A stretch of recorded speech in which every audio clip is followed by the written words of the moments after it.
Donc, pour nous, cette année, l'eau, qui est une substance magnifique, avec de nombreuses propriétés, des fois surprenantes, mais du point de vue de l'oxydoréduction, on va considérer que l'eau, c'est constitué de deux éléments chimiques, l'hydrogène et l'oxygène. On est d'accord ? En plus, vous savez que d'un point de vue charge formelle, ici, c'est plutôt des protons, et ici, c'est plutôt de l'oxygène moins 2. La question de ce solvant est la suivante. Quel est le domaine de stabilité de ce solvant en termes de pH, d'une part, et en termes de potentiel redox? Alors, en termes de pH, on le sait, dans les solutions pas trop concentrées, celles qu'on étudie habituellement, la fourchette de pH, elle est comprise entre 0 et 14. Et c'est géré essentiellement, vous savez, par le fait qu'il existe un équilibre d'auto-protolyse de l'eau. J'ai déjà utilisé ce terme ici, qui nous dit que la concentration en H3O+, fois concentration en OH- est toujours égale à 10-14. On appelle ça aussi le KE. Et ça, bien sûr, vous le savez déjà. Alors, maintenant, si on regarde simplement la fourchette de pH, on va commencer comme ça, hein, le domaine de stabilité de l'eau, eh bien, on va le situer dans une fourchette de pH de 0 à 14. Je ne suis pas en train de dire maintenant qu'on ne peut pas considérer des pH négatifs ou des pH supérieurs à 14, mais c'est un autre domaine d'étude, qu'il faut considérer à part. Nous, pour l'instant, dans les solutions diluées aqueuses, le pH, donc la concentration en H3O+, sera compris entre 1 mol par litre ou 10-14 mol par litre. D'accord ? C'est ce qu'on appelle le pH. Maintenant, bien sûr, l'autre chose qui nous intéresse de manière plus directe pour construire les diagrammes potentiels pH, c'est le problème de l'oxydation et de la réduction de cette eau. On l'a déjà évoqué aussi, donc je vais aller un peu plus vite. L'eau peut être réduite.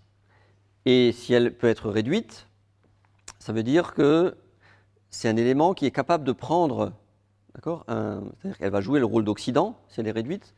Donc qui est-ce qui est capable de prendre un électron dans cette molécule? Bien sûr, ça ne peut être que les protons. Et si c'est le cas, à ce moment-là, ça donne de l'hydrogène. C'est ce qui se passe quand on jette un morceau de potassium ou de sodium, métal, dans l'eau.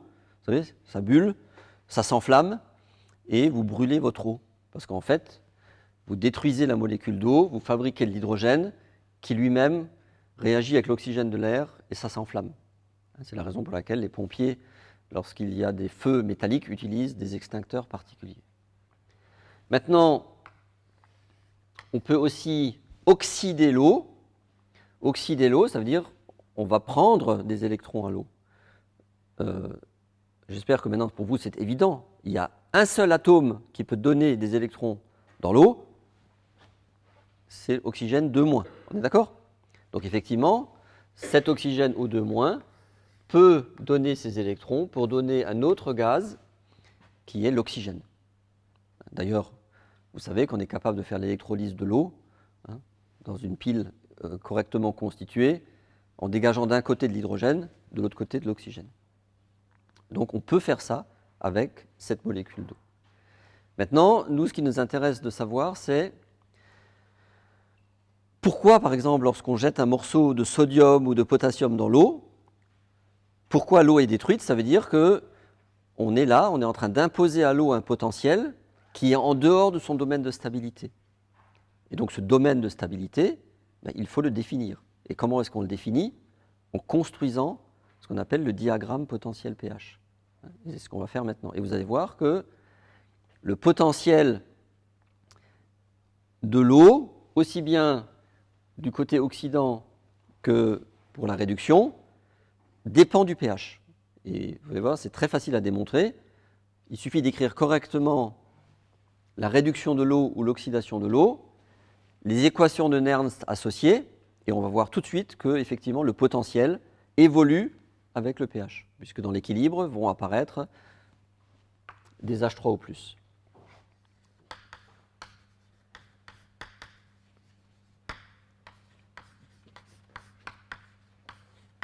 Eh bien, on a vu la réduction, c'est simplement, on va le faire comme ça, 2 protons qui vont prendre 2 électrons pour donner la molécule H2.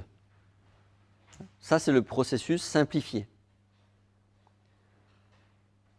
Et si vous vous souvenez, si vous revenez un petit peu en arrière, il y a quelques semaines, quand j'ai commencé le cours sur l'oxydoréduction, on a vu que le potentiel standard de ce système, c'est le seul qu'on vous demande de connaître. Vous savez, son potentiel standard de ce système, c'est 0,00 par définition. C'est l'électrode à hydrogène. Donc le couple H plus H2, c'est effectivement son E0, c'est 0,00 volts. Et maintenant, ce qu'on va voir en écrivant l'équation de Nernst relative à cet équilibre, c'est que cette valeur de 0,00, c'est vrai seulement lorsque vous êtes à 1 mol par litre en H+, et ça veut dire que c'est vrai à pH égale 0. Donc normalement, il faut le préciser tout de suite ici. À pH égale 0. Pourquoi?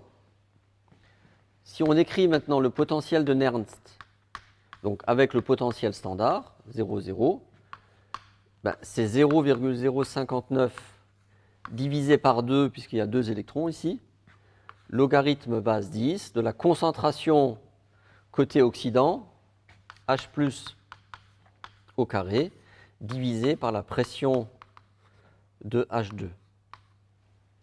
D'accord? Ça, c'est l'équation de Nernst. Est-ce que c'est une surprise pour quelqu'un?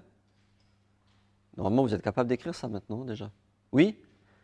Je vous rappelle, vous avez le droit de m'interrompre à tout moment. Hein. Vous levez la main, vous criez si je ne vous vois pas, pour reprendre. Hein. Est-ce que c'est bon? Oui. J'écris, oui, si tu veux, c'est une concentration en H2, mais la concentration, pour un gaz, on va plutôt parler de pression. D'accord? Donc on l'écrit comme ça. Mais je vous rappelle, hein, pour nous, concentration et pression, c'est pratiquement la même chose. C'est relié par PV égale NRT. Vous voyez, on a fait des exercices comme ça en TD. Hein, la pression, donc PV, hein, alors P égale N sur V, ce qui est la concentration, à un facteur RT près. Tu te souviens? Bon, donc tu peux écrire P ou la concentration, comme tu veux. Simplement, ici, nous, ça ne nous intéresse pas trop. On va prendre une valeur. On considère que ici, on est à, c'est une valeur constante. Hein, on a une pression constante d'hydrogène, par exemple 1 atmosphère.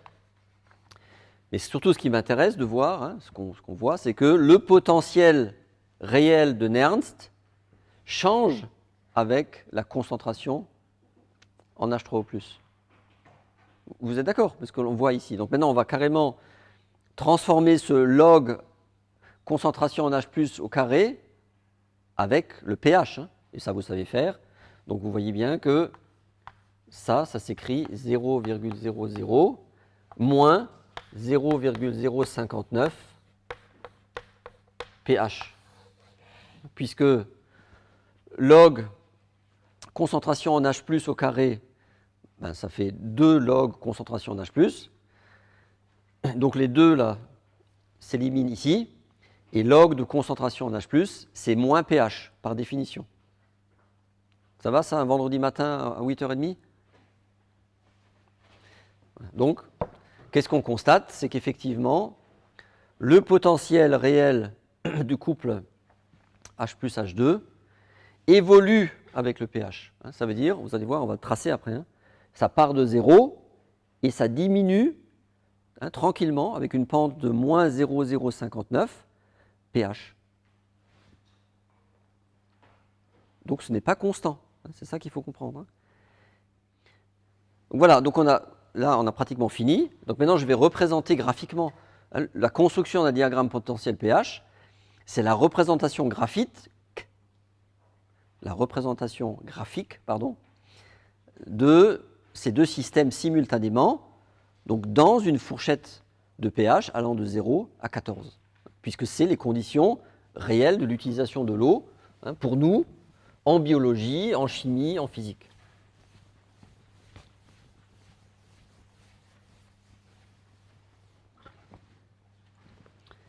Alors, on va essayer de faire un dessin le plus grand possible, le plus clair possible. Donc ici, c'est l'échelle de pH.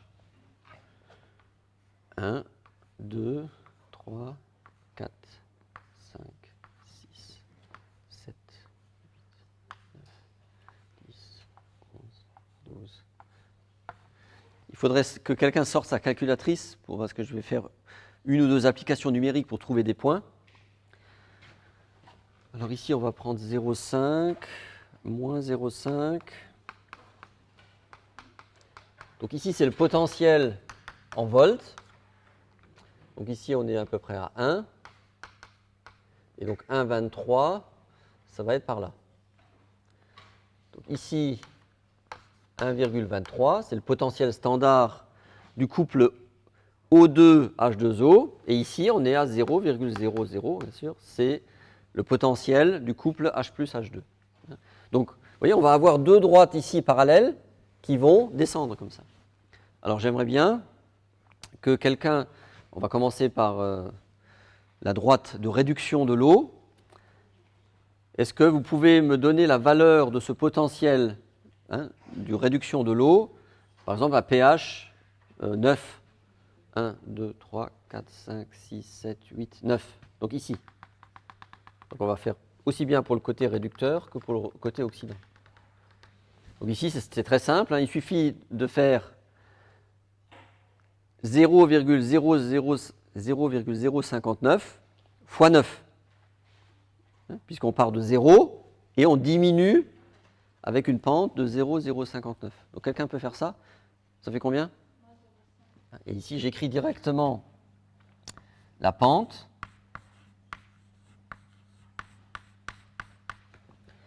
Et j'indique, je vais réexpliquer ça, parce que c'est la première fois que vous le voyez, ça peut vous surprendre. Vous voyez, ici, là, pour les potentiels qui sont inférieurs à cette droite, l'eau n'est pas stable. Ce qui est stable, c'est l'hydrogène. C'est-à-dire que si vous mettez, par exemple, le potassium, un morceau de potassium, ici, il impose son potentiel. D'accord? On est par là. Et donc, vous fabriquez de l'hydrogène. Gazeux, en l'occurrence, si on travaille à température ambiante. Le domaine, bien sûr, de stabilité de l'eau, ça sera là. Donc maintenant, on va faire l'autre courbe. Pareil, cette fois-ci, vous partez de 1,23. Donc vous faites 1,23 moins 0,059 fois 9. Ce qui me donne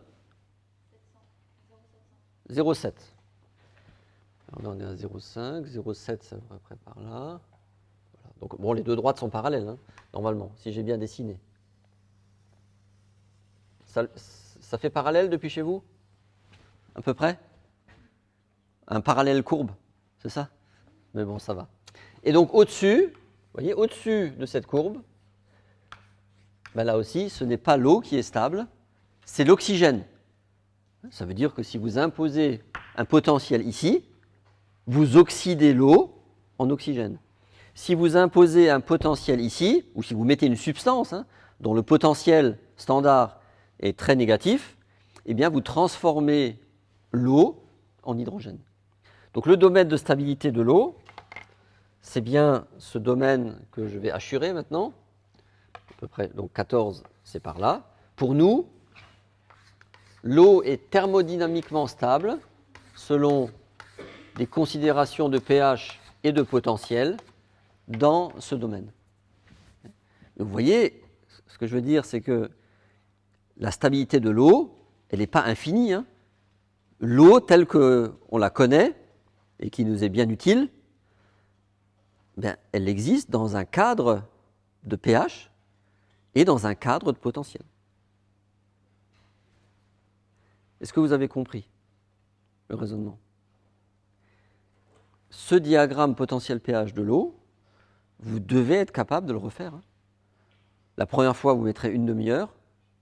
La deuxième fois, un quart d'heure. La troisième fois, 5 minutes. Et quand vous êtes à 5 minutes, là, c'est bon.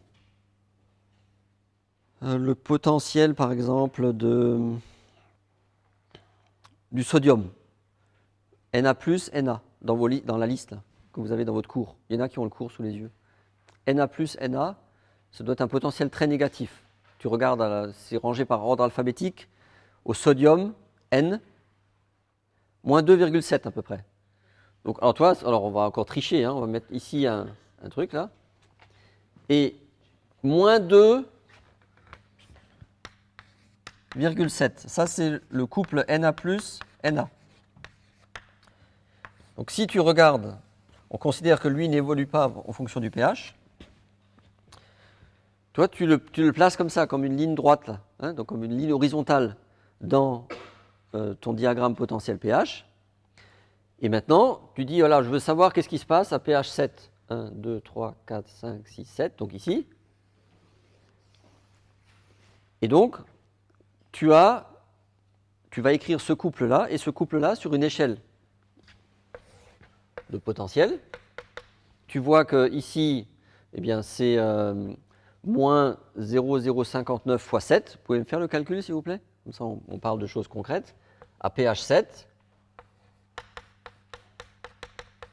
le potentiel H plus H2, il aura quelle valeur?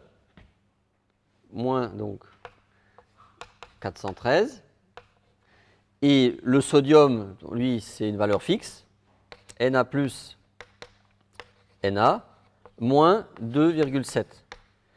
Bien, vous voyez bien que, selon la règle du gamma, mais qui est pour nous le signe que la constante d'équilibre entre cet oxydant et ce réducteur sera largement beaucoup plus grande que 1, donc la réaction sera quantitative.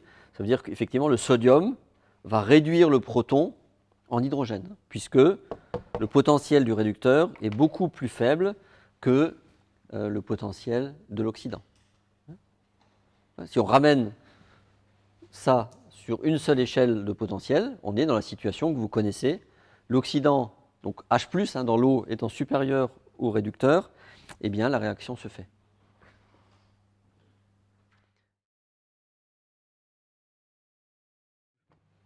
Un autre exemple de dépendance avec le pH, c'est le couple NO3- nitrate NO. D'accord ? Il y a une diapo sur le cours numéro 7. Je le reprends encore une fois pour vous. Si vous regardez donc cette espèce nitrate, que tout le monde connaît, culture générale, vous savez que la charge formelle de l'azote dans cette petite molécule, c'est plus 5. Oui ? Et donc, il existe un couple où on vous dit que ce nitrate, qui est l'oxydant, se transforme en une petite molécule gazeuse qui s'appelle NO. Et dans NO, le degré d'oxydation de l'azote est plus 2. Donc entre plus 5 et plus 2, ça même Estelle le sait. Estelle, entre plus 5 et plus 2, c'est combien la différence? 3. Donc vous voyez, je vous avais dit que même elle compte des fois plus vite que vous. Certains ont TD. Donc, il y a bien 3 électrons entre le nitrate et NO. Oui. Et donc, il faut ici mettre 3 électrons. Maintenant, bien sûr, ce n'est pas équilibré. Ici, il y a 3 oxygènes. Ici, il n'y en a qu'un seul. Donc, je rajoute 2 molécules d'eau. Et vous voyez qu'à ce moment-là, apparaît 4 protons que je vais mettre là. Donc là, on a correctement équilibré. Et maintenant, on peut écrire l'équation de Nernst, donc le potentiel à tout moment de ce système. Si vous regardez dans les tables internationales de thermodynamique, on vous dit le couple NO3-NO a un potentiel standard de 0,96 et c'est précisé à pH égale 0, comme le 1,23 pour l'eau. Donc c'est 0,96 plus 0,059 divisé par 3, puisqu'il y a 3 électrons, logarithme base 10 de concentration en NO3- fois concentration en H+ à la puissance 4 divisé par concentration en NO. Oui? Et j'extrais simplement maintenant, comme je l'ai fait tout à l'heure, mon log de la concentration en H+, et vous voyez que votre potentiel s'écrit 0,96 moins 0,059 fois 4 divisé par 3 pH plus 0,059 divisé par 3 log de la concentration en NO3- sur la concentration en NO. On parlera de potentiel standard apparent à partir du moment où la concentration en NO3- et NO est la même. Ça veut dire que ici ça fait égal à 1, donc ça fait 0. À ce moment-là, vous voyez, le potentiel qu'on appelle le potentiel standard apparent. Et pourquoi apparent? Parce qu'il dépend du pH.